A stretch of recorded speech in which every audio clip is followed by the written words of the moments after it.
जय श्री कृष्ण वहाला विद्यार्थीओ, आज आपणे लेखन कौशल्य विषे बात करीशुं। लेखन कौशल्यना मार्क्स आपणे पण सारी रीते मळे एवो आपणी प्रयत्न अने कोशिश होवी जोईए। तो आपणे लेखन कौशल्य विशेनो एक मुद्दो छे सारांश लेखन। सारांश लेखन के संक्षेप लेखन बे एक ज छे। अपना पेपर में अने अपना पाठ्यपुस्तक में तमे जुओ, पाठ्यपुस्तक तमारी पासे होय तो 116 पेज पर छे। अने जो पीडीएफ होय तमारी पासे तो तमे पीडीएफ अगर जोता होय तो 123 पेज पर देखाय छे। पीडीएफ में थोड़ुंक आगळ नंबर हशे, ठीक छे। तो पहला जोईए सारांश लेखन। तो सारांश लेखन ए शुं छे? तो सारांश लेखन एटले परिच्छेद, एक गद्यखंड होय एनो मध्यवर्ती विचार ओछामां ओछा शब्दों रजू करवो। रजू करेला सारांश में परिच्छेदनो मूळ हेतु नो समावेश अनिवार्य छे।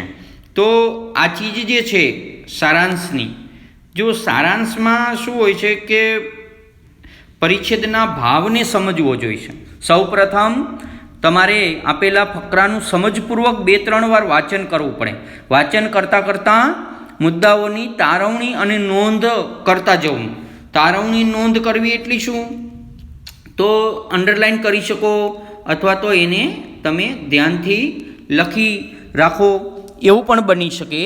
और बिनजरूरी विगतो, अलंकारो, दृष्टांतो छोड़ी देवा अने सार रूप जे होय ते आपणे राखवानुं छे ए जो।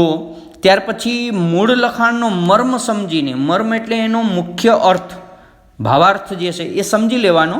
अने संक्षेप लेखन माटे योग्य मथाळुं, मथाळुं एटले शीर्षक, शीर्षक एटले नानकड़ुं नाम आपवानुं। ए मथाळुं शोधवानी आखा फकरानुं लेखन कई दिशामां करवानुं छे ते ध्यान रहे छे। कारण के फकरो शेना विषे छे?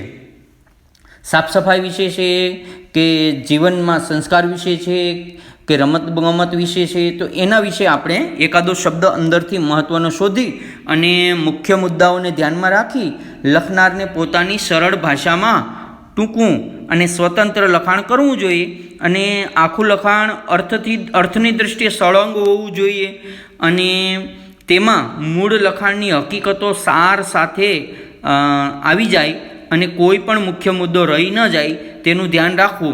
पण लांबू लखाण न थवुं जोईए, कारण के संक्षेपनुं कद सामान्य रीते मूळ लखाणना त्रीजा भागमां होवुं जोईए।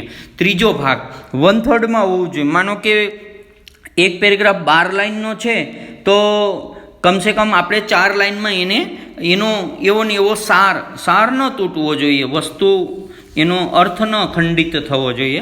ए रीते आपणे ए करवानुं छे। अने बोर्डनी परीक्षामां आ प्रश्न कोई दिवस छोड़वो ज न जोईए, कारण के आ प्रश्न छे अपठित गद्यखंडनो उत्तर आपो। ए प्रश्न नंबर 1 नो ईमां पूछाय छे 4 मार्क्सनो। पछी ई ज प्रश्न तमने लेखन कौशल्य में आवशे। लेखन कौशल्य में तमने एम कहेवामां आवशे के प्रश्न नंबर 1 ई में आपेल अपरिचित गद्यखंडनो सारांश लखो, 4 मार्क्स। तो तमे एक ने एक पेरेग्राफ ने तमे 8 मार्क्स माटे उपयोग करी शको छो। एटले आने तमारे कोई दिवस छोड़वो नहीं अने सारांश कोई दिवस खोटो पड़तो नथी। तमे 4-5 वाक्य अंदरथी लखी दीधा होय तो 4 मांथी 2 तो कम से कम मळे ज, कोई दिवस ए खराब थतो नथी। त्यार पछी ए सारांशनी वात थई। त्यार पछी एक विचार विस्तार छे। जो विचार विस्तार जे छे ए विचार विस्तार 2 पंक्तिओ आपवामां आवे छे। सुभाषितो, कहेवतो, पंक्तिओ, युक्तिओ के एवी लाइन आपवामां आवे, एनो तमारे अर्थ करी अने एनो विचार विस्तार करवानो छे उदाहरण साथे। विचार विस्तार सामान्य रीते 3 परिच्छेद, नाना नाना 3 पेरेग्राफ करवाना होय छे विचार विस्तारमां।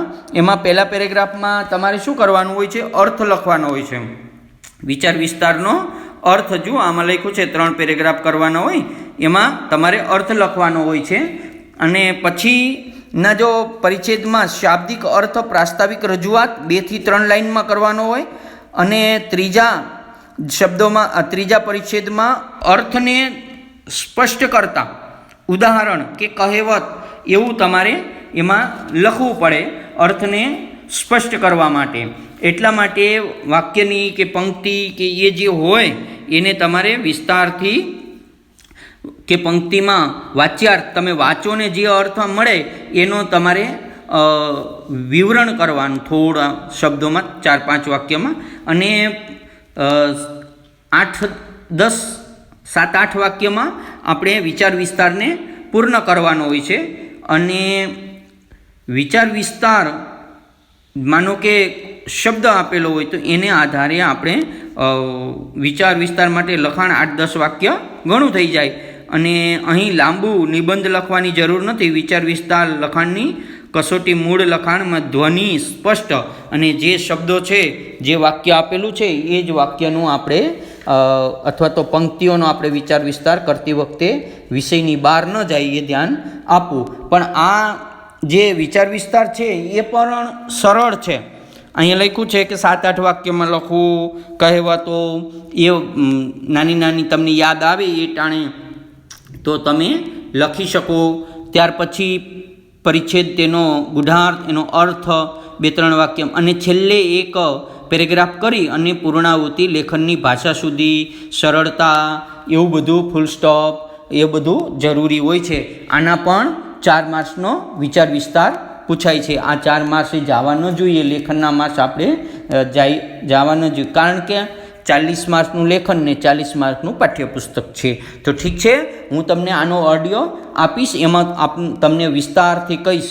ઠીક છે. અને 2-3 તમને એક સારાંશનો અને વિચાર વિસ્તારનો એક ઉદાહરણો તમને હોમવર્કમાં આપીશ. એ તમારે નિબંધની બુકમાં લખી લેવાનું, એનો તમારે જવાબને પ્રયત્ન કરવાના છે.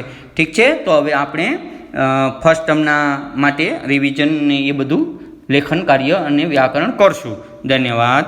ધ્યાન રાખો આપની અને દરરોજનું હોમવર્ક જે આવે તે કરતા રહો. ઠીક છે.